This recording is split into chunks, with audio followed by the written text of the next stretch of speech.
Sol 2000. Yeah. Is there any special relevance to the year 2000 for you? No, what's happening, the reason I put 2000 in there has nothing to do with year 2000. It just happened to be the next year. No, it has to do with the fact that I've just put a copy of Office 2000 on this computer, and I've been using Office 97 on my other So now you know computer. which one has... And there's a few bugs in Office 2000, which show up from time to time, but in fact, I don't want to show this to you in this version. I want because the background doesn't show up. So let me show this to you in a different version. Is invalid. Okay.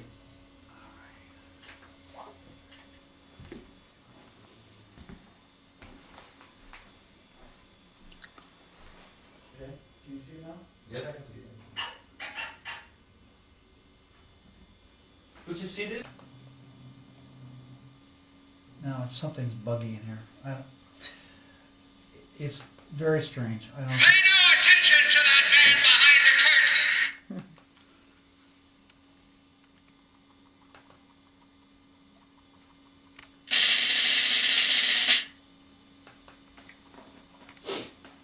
There's still some bugs in this presentation mode. So it doesn't quite come out the way I want it to come out. It's a little too slow. Do you think that computers are responding to the user Sure. in one way? Sure. That on the quantum level that it says, well, let's wait here, take a wait state, or... Because sometimes you work with a computer and the same program goes like a breeze and the next time it... Well, I keep changing things. I'm always picking on it. So I just changed my screen a little bit, so it's possible that something else got changed in there.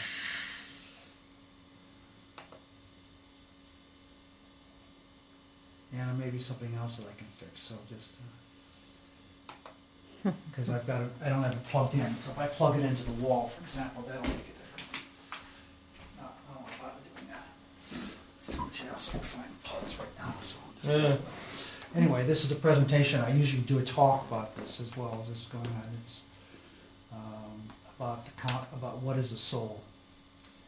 But I don't want to show it to you in this form because it's not the timing is off. It's just it's not responding correctly. So I'm going to close this off for a moment. Show it to you in a different format. There we go, little Einstein, yeah. Yeah.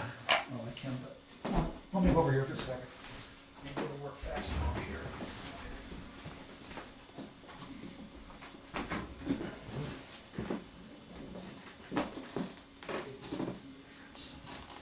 That is Oppenheim and Einstein, eh? What? Yeah. Right. This is what I'm doing on. Quantum mechanics and reality. Well, actually, it's on quantum computers. Let me show you this one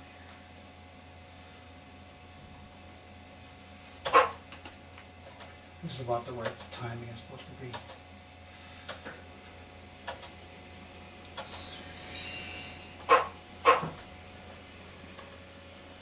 It's kind of funny that people like you and Jack Sarfati has a whole system of bringing physics out to the world. Right.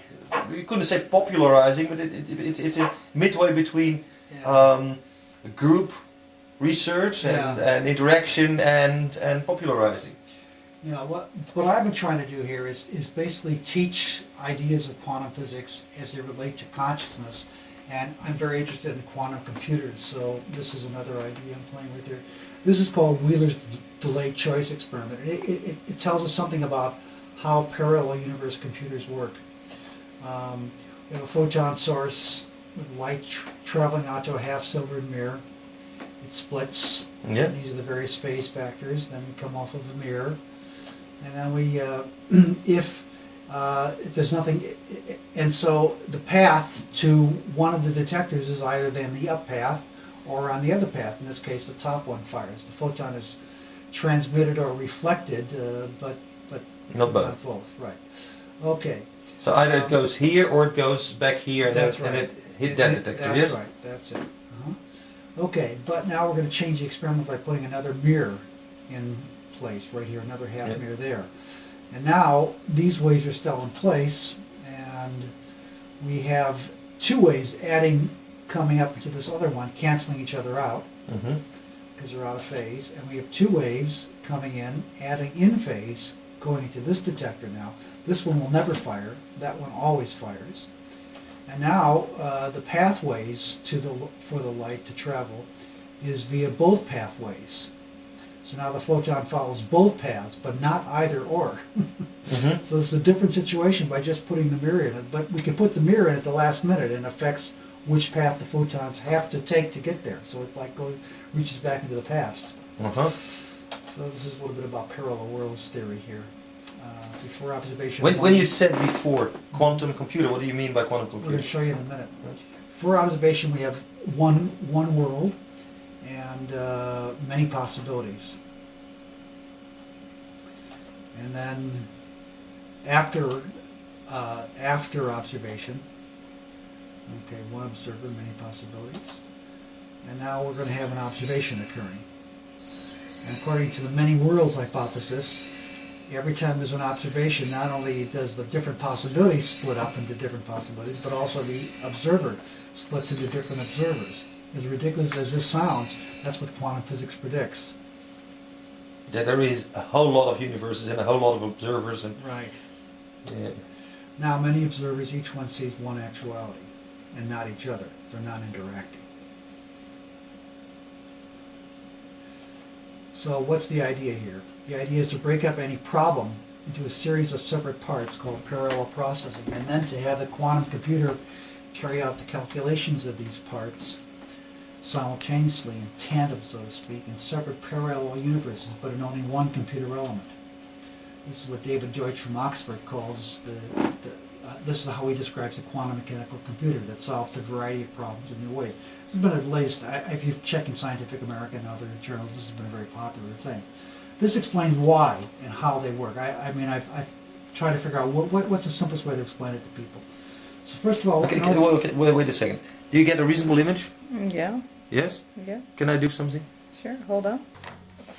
Basically, we get more of a subject-object thing. Where did you get your degree? Oh, this is the cipher then. This is what I want to show. Mm-hmm. The head. The head? Yes, het hoofd. So you pronounce it? Gerard het hoofd. It's not... Ooh, ooh, ooh. What? But it's it's a good general background to have mathematics, you know. Right on.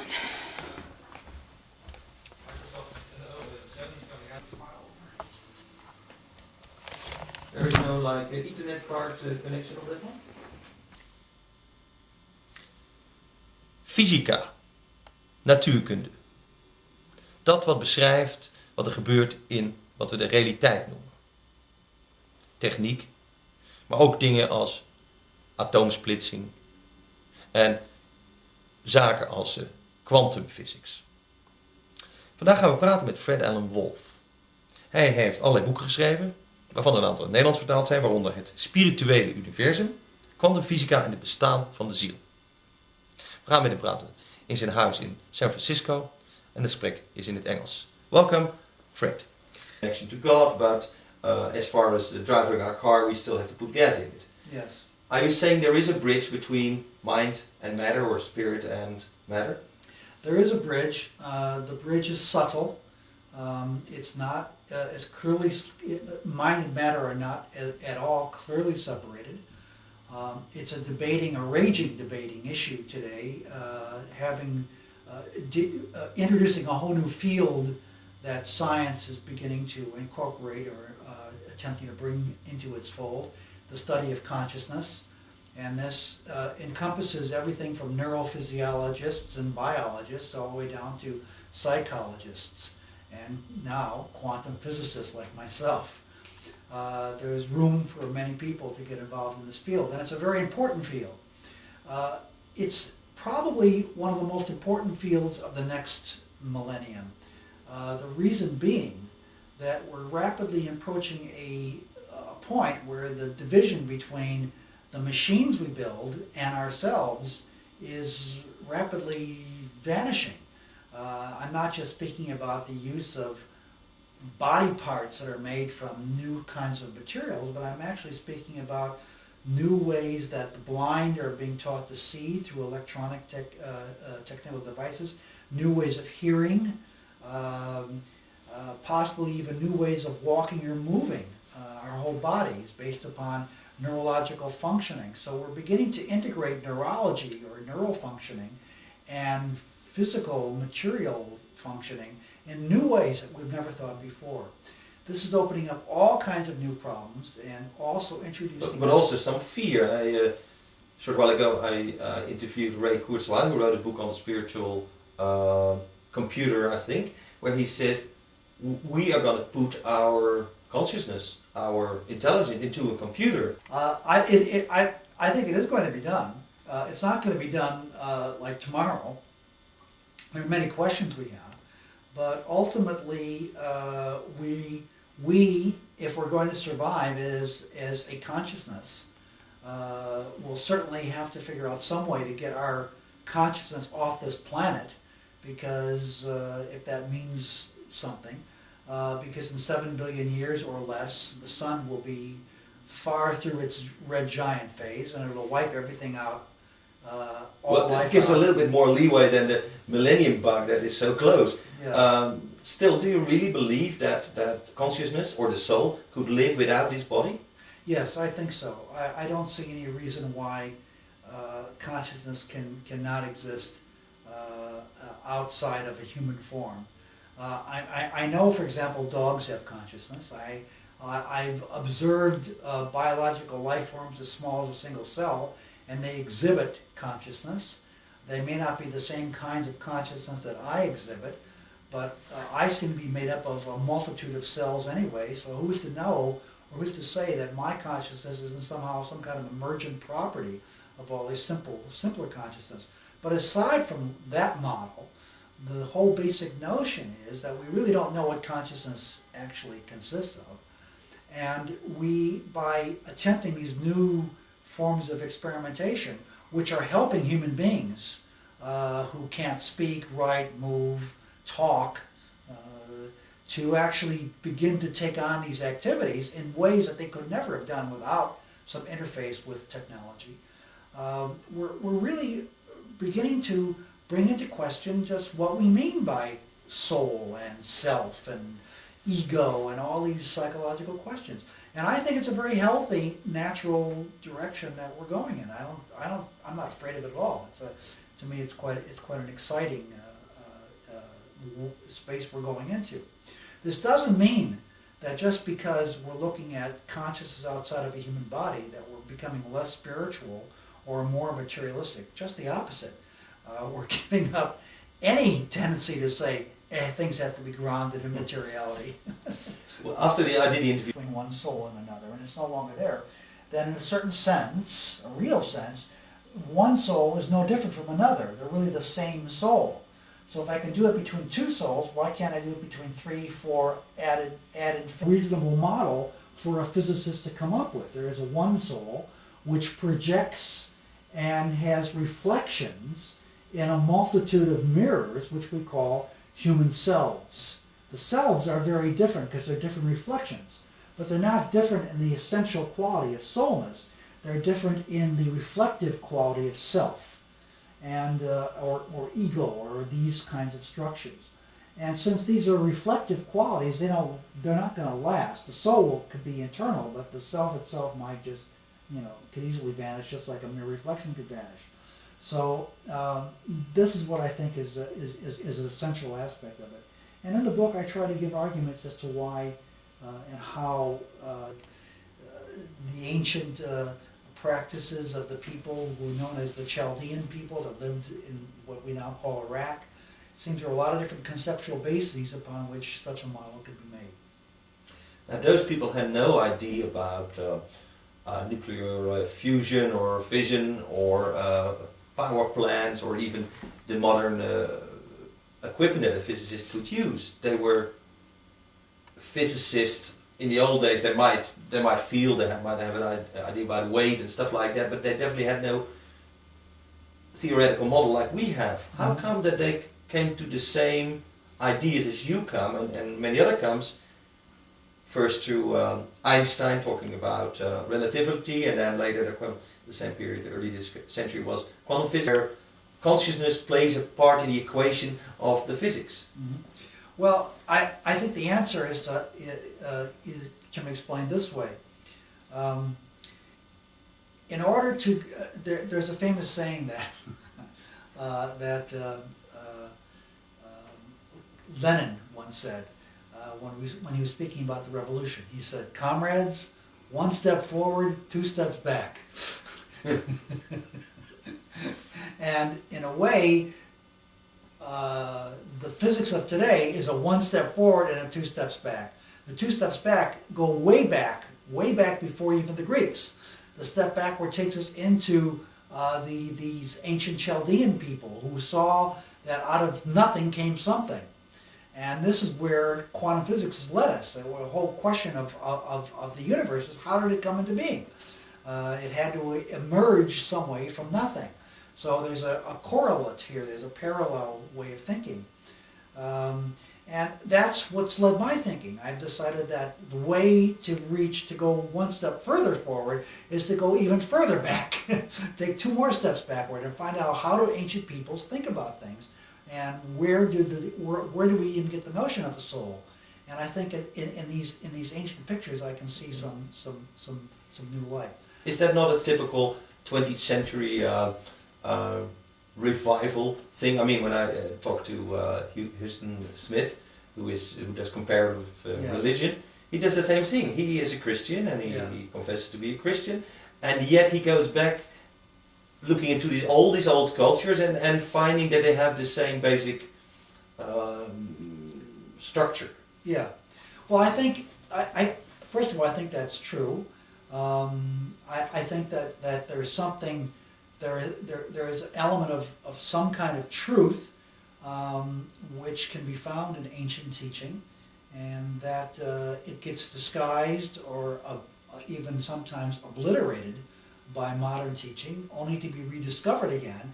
And then somebody goes back and looks and says, "Oh, gee whiz, they were doing the same thing we're doing now." Perennial wisdom, Aldous Huxley, Right. finding it out again. But then a few of the basic questions remain the same and have not been answered. Yes. And Most of the important ones. In fact, yes, none of the important to be ones. and not to be is one. Side by side. Not being is almost impossible to even conceive of.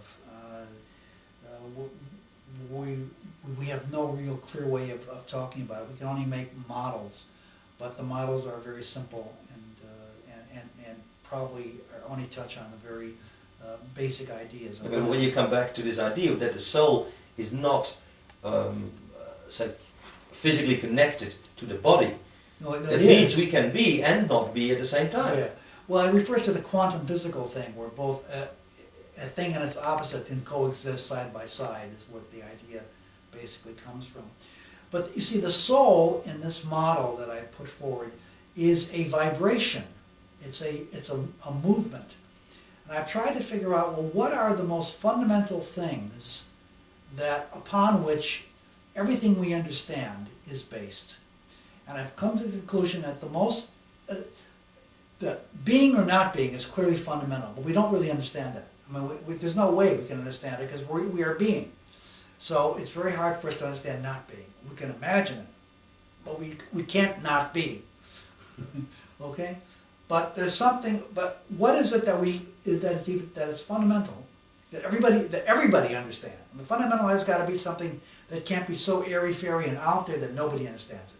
It's got to be so fundamental that it explains everything, or everything that is explainable is based on it, yet it's something that the most common cell is capable of understanding or conceiving. And I found what the answer to that was. It's vibration. Motion. Vibration. Vibration. Not motion. Motion is something else. But vibration is repetitive motion. Vibration is the movement which returns. It's a cycle. It's cyclic motion. It's the vibration. It's harmony. It's the ways in which human beings communicate, the ways in which they resonate, the ways in which they feel things, the ways in which our nervous systems work, It's the fundamental, it's the mode, it's the drone tone of Scottish music, it's the it's the most common, it's the it's the fundamental vibration. So vibration is fundamental. You may not know this, but I wrote a book called The Eagle's Quest, in which I spent time in a number of different parts of the world where I had a chance. So vibration as the common ground for reality then. Yeah. Yeah, well, that's what the Hindus says. You know, in the Yes. beginning there was a sound. Actually, I Yes. think the Bible says so too. Yes. Yeah. And in Hebrew, of course, in Kabbalah and in the Bible, in the beginning there was the word, and that's an also interesting thing in Kabbalah. Word is composed. It's a Hebrew word, and it's composed of three letters of the Aleph Beit. The first letter is Aleph. The second letter is Vav, and the third letter is Tav. Aleph, Vav, Tav. Vav is sometimes pronounced aw, it's like an O sound. So the word is pronounced ought, or out, and it means word. So Aleph, Vav, Tav is the Hebrew word for word. But when you take apart the word, Aleph, Vav, Tav, it also has a meaning. Aleph is the great void, the absolute spirit, the nothing out of which everything comes. Vav means the action of fertilization or endless repetition. And Tav means resistance, the ultimate cosmic final resistance from which everything must reflect. So Aleph Vav Tav means the spirit fertilizing a resistance upon which itself can be held and not reflected. I mean, can be held and only reflected, and it can't get through. So the word is something which goes out and bounces back and sets up what I would call a standing wave of vibration. So these are how words form, and God created the universe from such things. I can understand now why. Did he create one universe or many? Well, the notion of a universe is probably one. There will be a new. That's not the first time that it's happened. When relativity theory developed, there were these thought models that said, well, if we sent you to Venus or very far away. Use of the notion of time. The whole idea would be there's an old paradox called the grandfather paradox, which goes something like this. Suppose you could go into a time machine and go back to the past, and then come back to the present moment. Would there be anything that would exist as a result of you doing this that would be contradicted, would be illogical, would make sense? For example, suppose I go back to the year 1898 when my Uncle Bill and my great Uncle Bill and my grandfather were coming off the boat from Russia to come to America. And my grandfather hasn't even met my grandmother yet. I walk up to him and I shoot him. How could I do such a thing? Not only is it an unspeakable act, but if I were really to do this, then how could I couldn't exist anymore. Because no way could he meet my grandmother and have me, right? Have my father and have my father. So I'm out of it. I mean, what I've just done can't make any sense. And that would be true if there was only one universe. But suppose there are parallel universes. So that when I go back and I meet my grandfather and I knock him off, that will affect that universe and maybe a whole host of other universes in which he coexists. But all those other universes which I don't knock him off, he still lives. So I would then immediately have to have become a product of the universes in which he was not knocked off by me in order for me to come into existence. And there could be an infinite number of those as well. It doesn't mean when I come back into this universe after doing this that I haven't changed in some way. Because in some sense, I'm a confluence of all the possible universes that my grandfather could have lived in. And if I kill him in any one of those universes, it will have an effect on me right now. I might be a little bit quirky. I might feel guilty. I might have some feeling of unexplainable guilt.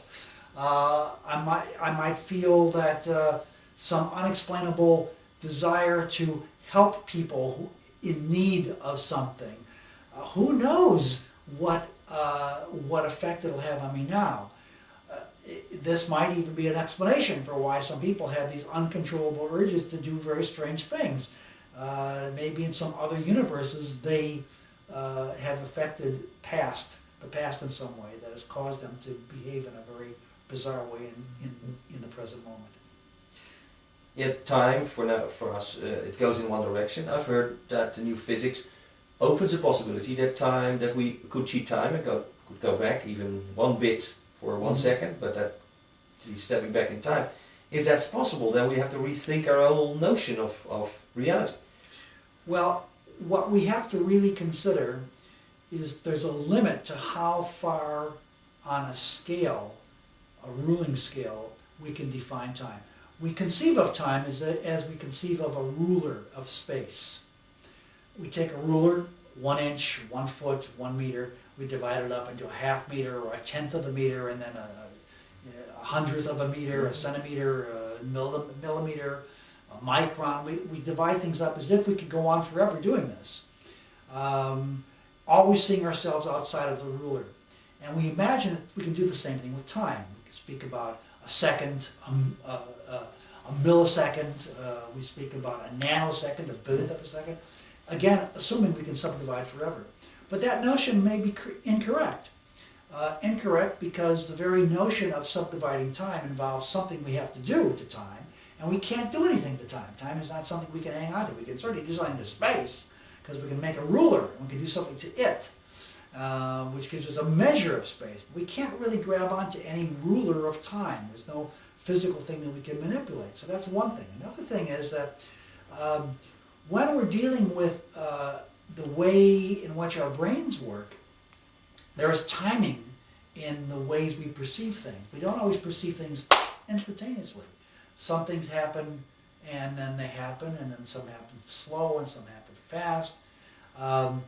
When we're carrying on a conversation and we're talking to each other, you may hear some words, you may understand them quickly, you may understand them slowly. You may see something off at a distance to perceive what it is quickly or slowly. In other words, there's a processing time. Well, experiments were done in the San Francisco Bay Area back in the early 80s by Benjamin Libet and Bertram Feinstein and a number of other doctors at the University of California's San Francisco Medical School, in which people that had brain tumors or certain neurological dysfunctioning had their skulls or their brain removed and their brains exposed to a surgeon's knife. While this was going on, and sometimes either before the procedure or after, in areas of the brain that had nothing to do with where the surgery was performed, usually the surgery might have been a benign tumor or it might have been a hearing disorder associated with one part of the brain, the neurophysiologist Libet carried out some tests to find out just when people become aware of things. And what he found out completely blew apart the whole field of neurophysiology for years, for many years after, decades afterward. It's still causing an uproar. This is almost 20 years after the experiments, and people still don't believe the results that he found because they're outrageous. They were so amazing. What he found out is that the brain that the brain doesn't show awareness of simple stimuli applied to the body until after about a quarter to a half a second after the stimuli have been applied. Yet people experience and are conscious of stimuli being applied to the body within a few milliseconds of the time of the application of the stimuli. Typical example, a racer is standing on the racing box and the gun goes off. Well, if he had to wait a quarter of a second to hear that gun, he would already be well behind in the race, right? And it's very clear that when the gun goes off, he hears the gun and he knows he's heard a gunshot. Now, maybe so how does one argue that one is not aware of a gunshot? Because his brain will not show adequacy for the response, that passive sensory input. So you say the physiological response, like the shot getting into his ear and getting to his brain through the physical way might take half a second, Yeah. while in fact he perceives it nearly instantaneous, Yes. at least in milliseconds. Yes. Now, what Libet did was to actually plot out or map out this whole functioning of the brain. And what he showed is that the signal which arrives in the brain is quite complex. It goes up the spinal column. It goes into an area called the medial meniscus. Sometimes it's called the thalamus, that part of the brain. The thalamus is a very, very primitive part of the brain. It's in a lower part, just above the brain stem. Okay, and the thalamus is very important. From that point onward, the signal goes into the cortical regions, and the signal then begins to spread out and diffuse over various parts of what is called the interpretive cortex. When you map the cortex, you can watch the signal as it's developing in the cortex, and you can map it all out. And you can see that it is a structured signal lasting approximately half a second. It has a very quick rise, what's called the timing pulse, and then a very slow rolling signal afterwards.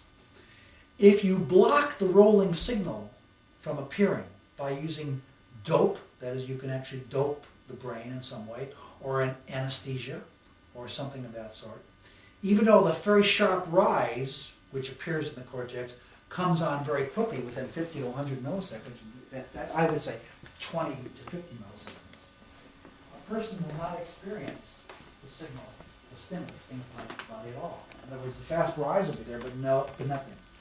If a person is undergoing surgery, and you have his skull cap off, and you're watching his brain while you're cutting into his body, you will see the fast neural pulses arriving all the time in the cortex. The patient doesn't feel anything. It's totally unconscious of it, right? So the indication is that we need the other part of the signal, the longer lasting part, the slow wave part, which comes in much later on the stuff which comes into the brain, in order to become conscious. That would clearly indicate there's some kind of delay. Okay? Now, people, however, never experience this delay. Not only that, you can do an experiment in which you do the following thing. You stimulate the body, and a quarter of a second later, you add a signal to the brain. The signal to the brain won't be felt for half a second. Okay? The signal to the body, according to this model that I just told you, should also not be felt for half a second. So if I stimulate the body and then the brain, and then ask the person, please tell me which you felt first, the brain signal or the body signal. The brain signal, by the way, is not felt in the brain, it's felt in the body. It's a projected signal, phantom, it's called a phantom. So if you ask, which did you feel first, the phantom or the real? Okay. Even though I stimulate the real, a quarter of a second later I stimulate the phantom, I say to you, which came first, real or phantom? Remember, real first, then phantom. Everybody says, I felt the phantom first and then the real. Okay? So what does this mean? It means that time in the brain... I've got this reversed. Let me change this around. I stimulate the phantom first and then the real. Okay? Yes. And then I say, what do you feel? Yeah. And the person always feels the real before the phantom. So this would indicate that the real is being felt before the phantom comes on in the brain. So how could this happen? Because the slow rolling wave hasn't even had a chance to develop. There's only one answer, and that's a model that I've developed, which says there's some kind of backwards through time projection from when the brain actually integrates the signal to the time in which to when it's actually felt. But you're saying that the process of data to information, or data to reaction, or data to awareness is different from what we thought it is. Absolutely. Not only is it different, but it also explains some aspects of our own evolution. It indicates that, first of all, we have a psychic functioning brain. We're all psychics then? We're all psychics. In other words, so we know what's going to happen. We don't respond to what's happening now. We're constantly anticipating what's going to be happening next. So our response is based upon our perception of what's going to be happening next. And what's going to be happening next... Wait, you're saying we create in our mind the future, the immediate future. No, we don't have to create it. A stimulus arrives right now. A quarter of a second later, your brain will fully understand what that signal was. It sends a message back in time to the right now, so that right now you have the information. So you know what to deal with. Ah, so you're saying the mind actually bridges this half-second gap, yeah? Excuse me, Yeah. I gotta go get that phone.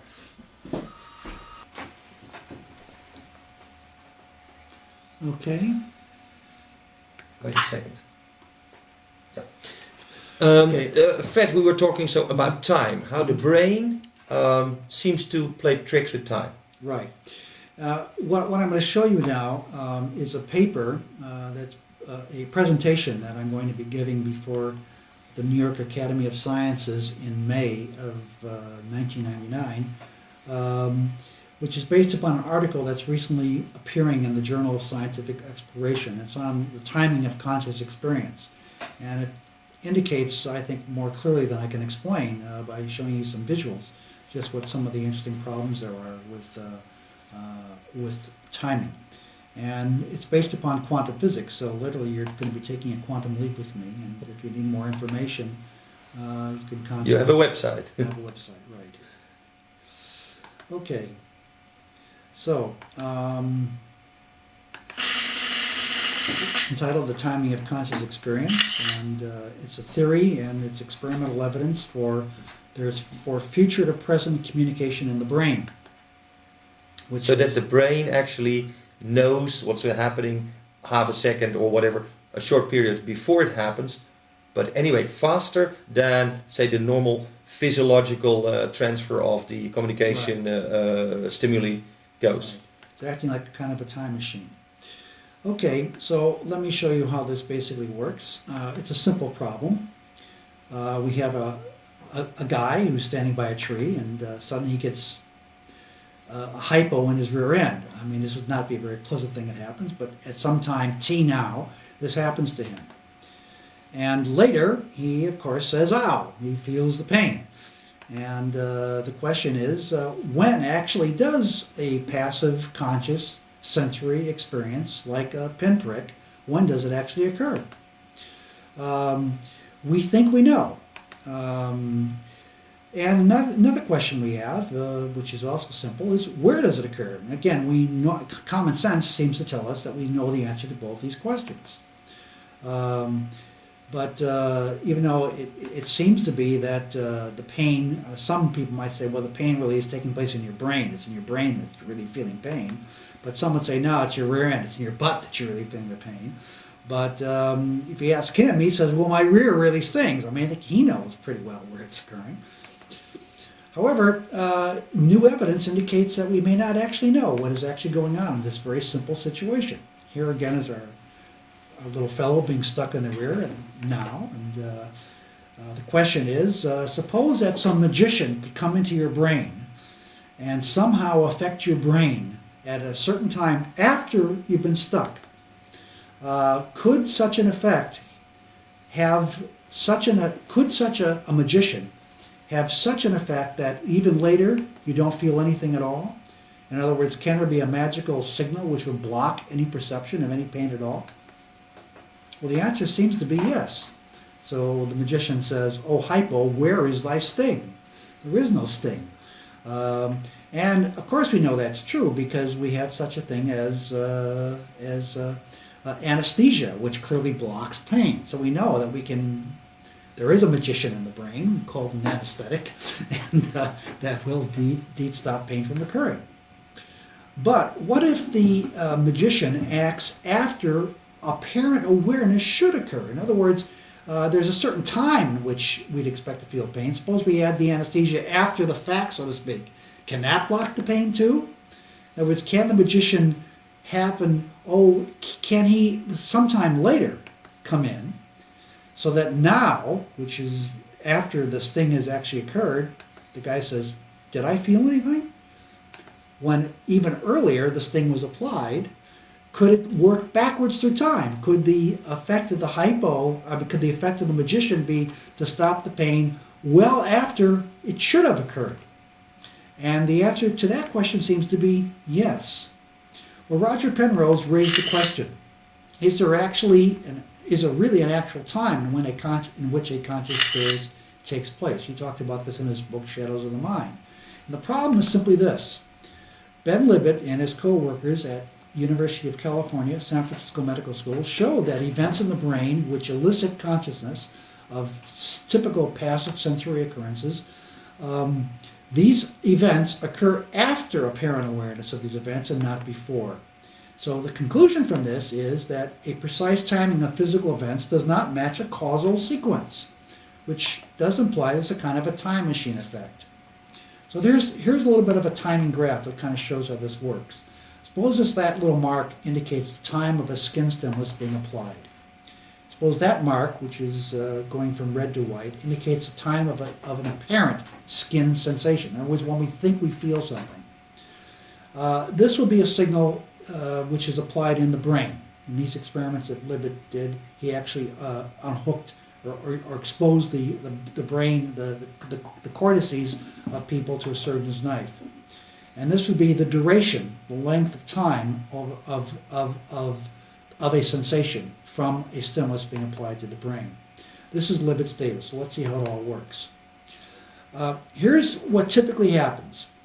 You apply a skin stimulus at some time, say around a quarter of a second, and say there, and just about at the same time, you feel the stimulus. Now here's another experiment you can do. You can apply a signal to the brain lasting for about a quarter of a second, like this, and ask, is that felt, is that sensed? And the answer for that question is no, there's no sensation. Even though this is applied for a quarter of a second to the brain, the person does not feel anything in the body occurring at all. On the other hand, if you apply a signal for up to and over a half a second, after that half a second of lead time, the person then begins to feel something occurring in his body. In other words, he senses the presence of a signal in the brain.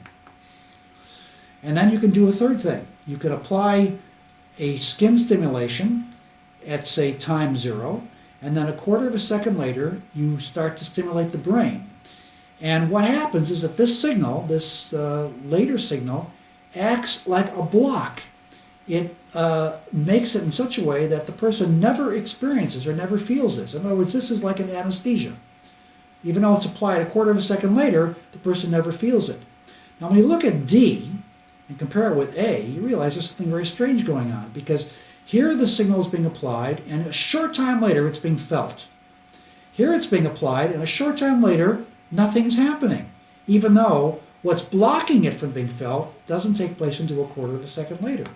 So in fact, this time span here has been bridged backwards. Right. And here's some proof of that. If we apply a signal to the brain, starting now, okay, and we wait for half a second, we can feel it, and that's when it comes on.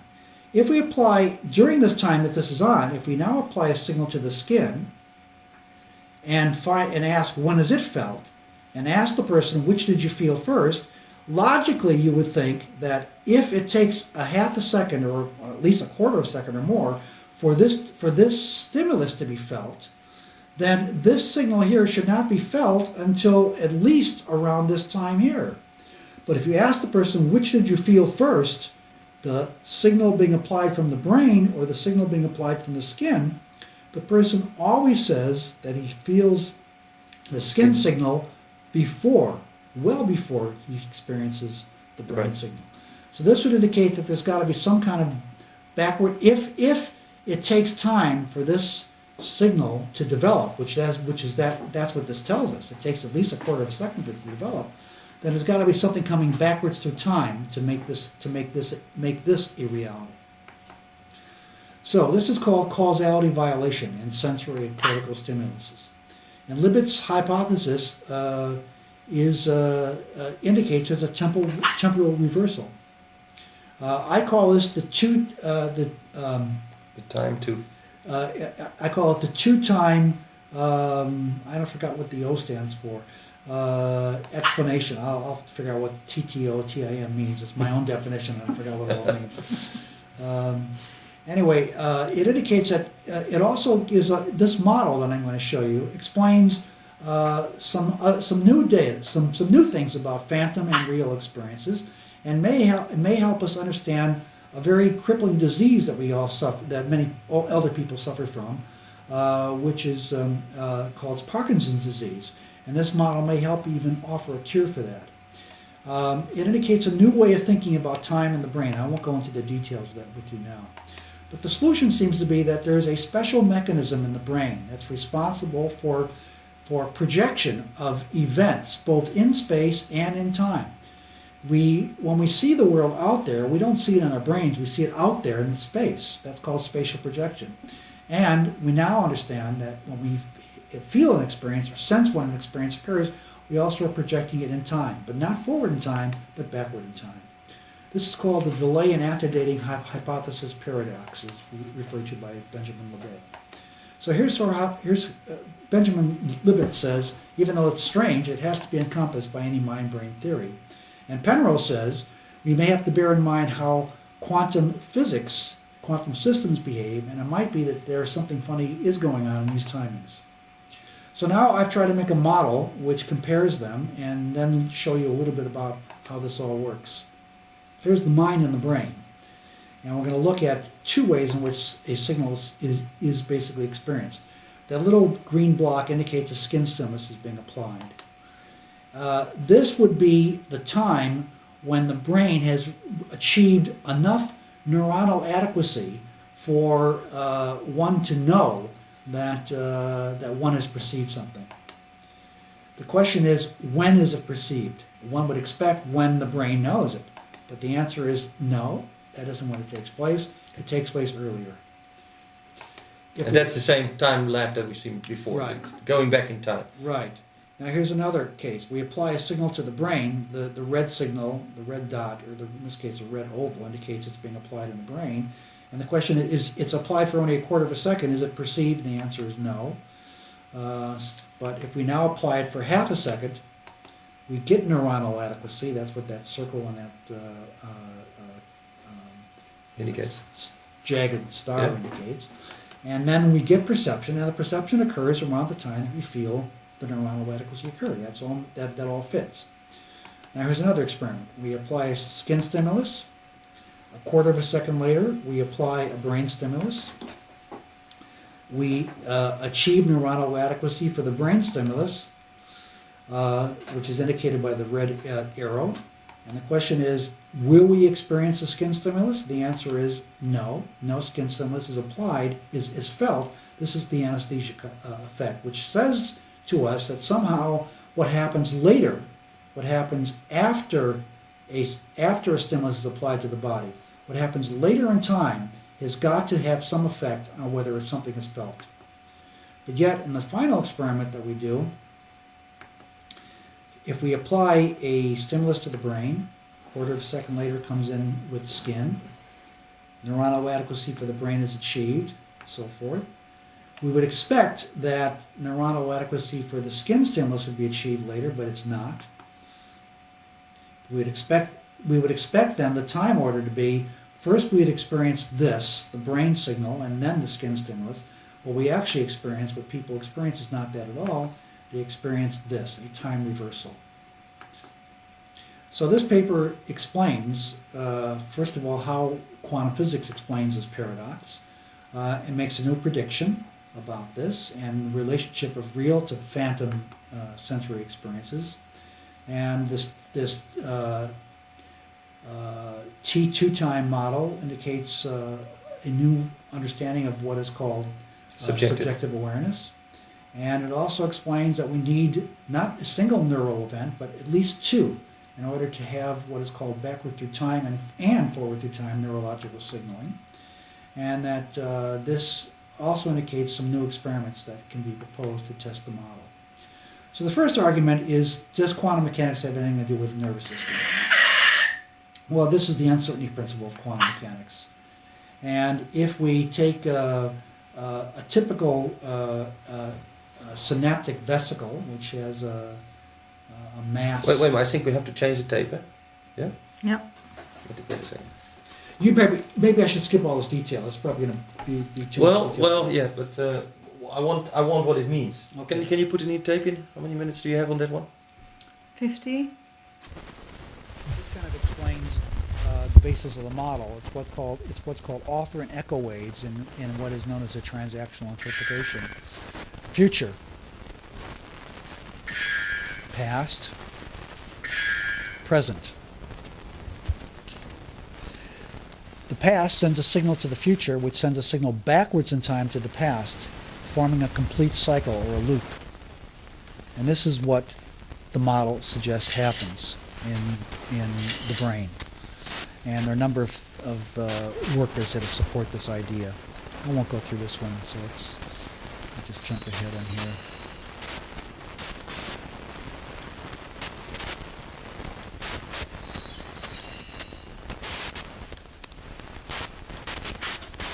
Yeah, I get the rest of it is just more physics of it, explaining how it all works.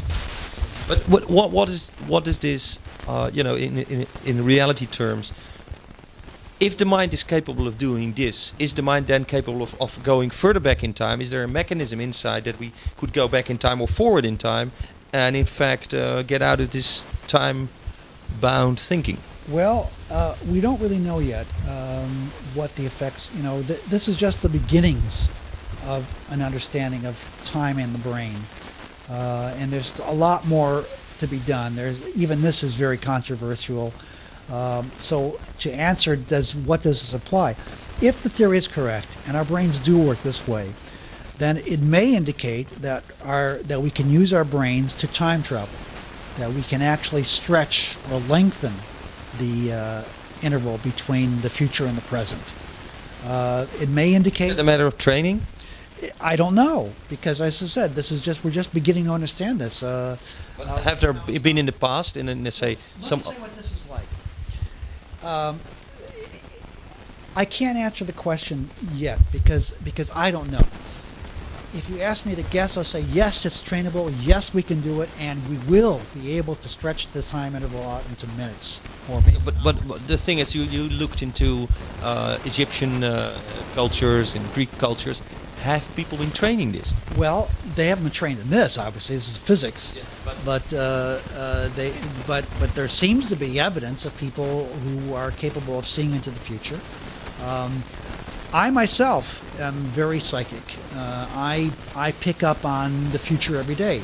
I'll wake up in the morning and I'll have a thought in my head, and I'll be talking to my wife, and we're not even out of bed yet. I'll say, I understand what's going on. The weather. I'll have a thought about the weather. Why should I be thinking about the weather at that hour in the morning? I mean, it's just a thought that comes into my head, and suddenly I'll say, I realize, that La Nina is da-da-da. I'm saying this thing about this weather pattern, La Nina and El Nino, and then I get up, go downstairs, pick up my morning newspaper. And there it is. And there is the whole thing I just explained to her, an article about it in the newspaper. Or I'll be thinking about a project I want to work on, about something having to do with a new understanding of how quantum computers work. I'll go into the drugstore and pick up the next month's issue of Scientific American, and there's the article on that I don't know they're going to publish, the very same thing I just got through talking about. This happens to be more often than not. Is this what we know in the past has been the job of the shaman to lead his people or to find out what is going to happen, the magicians, whatever, the sages, the prophets. All the books from history are full with these kind of occurrences, where this prophet proclaims this is going to happen, and sometimes it happens. Did these people have more understanding of the process of time, how it works in our mind, than we have? No, I don't think they have any understanding of it at all. They don't need understanding. They just simply have nothing which convinces them that they can't time travel or put their brains into the future. So it's not a question of an understanding. It's a question of they just do it anyway. Physicists are handicapped by trying to understand everything. That's the problem. I don't believe it until I understand it. Whereas for them, it's a question that they have the experience, and then they decide, well, you can understand if you want to. It doesn't matter to me because I can do it. I went once to a place in Italy called Damanhur, where they built an underground temple, and seemingly they did experiments with time travel. Whether real time travel in the sense that they went back bodily in time or just a mind experiment, whatever they did. But they built all kinds of equipment. Copper coils, gold rooms, stuff like that to do. It seems in the old days people build pyramids and stuff like that to do the same. Do you think there is a relationship between the physical environment and that capacity to travel in time? Maybe. I really would have to speculate. I don't know. But there might very well be. It might be that if you put yourself in a certain environment, then you might induce these altered or out of time states. I mean, Do you think drugs help there too? Yeah, I think drugs can help, sure. Shamans use ayahuasca and often do time travel experiences. Are the shamans then, in your view, some kind of the physicist of the old age, of the past era? In a certain sense, they are. In a certain sense, they're old world, ancient world physicists. You see, the difference between the modern world and the ancient world is a question of how we do magic. We're still doing magic. Quantum physics is pure magic. Everything that's happening in this room is pure magic. Not even a physicist can explain how a light bulb works. I mean, yes, I can explain there's current and it's da, but I really can't explain what the hell an electron is doing in that damn thing. Or I've never even seen an electron. I don't even know what one looks like. I mean, I'm working with angels on the heads of a pin when I'm talking about electrons. I don't know what they are. I have no idea what I'm talking about. So it's magic, but we have a different language to talk about that magic.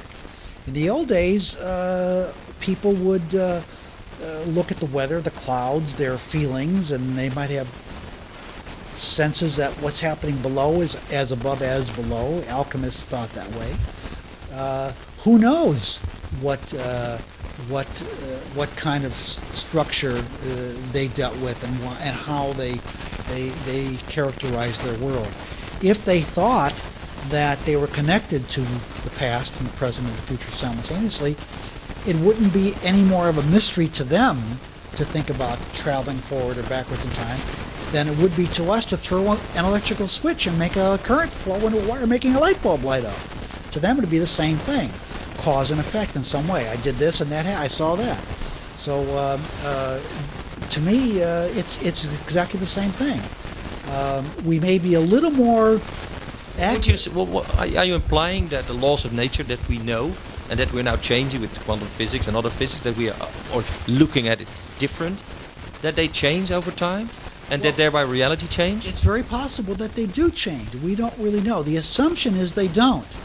But we haven't been doing physics very long. We've only been doing it for a couple hundred years. So it's in fact possible that what the old Egyptian people thought about as the sun going across the sky was actually the gods pulling the sun across the sky. That was an accurate model in their days. It's perfectly accurate. Any model that exists is accurate if it explains the data. The question is it the right model, or is it the only model? Is it the absolute, the top of the heat model? Is there no model beyond it model? And the answer to that question seems to be no. Whatever model you have right now, as successful as it is, as clear as it is, even as right as it seems to be, there's another model around the corner which is going to replace it. So it could be that there's a model that explains both that the Earth is flat and the Earth is round. Well, depending on how you look at it. From a certain perspective, the Earth is flat. The minute I do an experiment which takes me into a different worldview, it becomes round. If I do another experiment, it becomes a spherical oblate with a little bit of a belly bulge. It's not perfectly round at all. I do another experiment and it becomes a huge, enormous, gravitationally trapped system warping space and time and causing clocks to go nuts as soon as you get close to them. So, I mean, it depends on what kind of model, how you look at these things. That's, I think, what the whole story is, how we look at things. Fred Alan Wolf looks at things from a different perspective. As a physicist, he looks at things like the soul and the spiritual universe. Thank you. Thank you.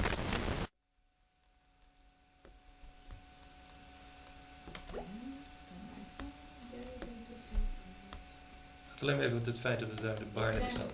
Ik heb het nog steeds niet gelukt. Geef me nou even I've said tijd. it. Is it running? Ja. Address is Baarn. Uitgeverij in Baarn. Ten Haven. In Baarn. Oké. Ja?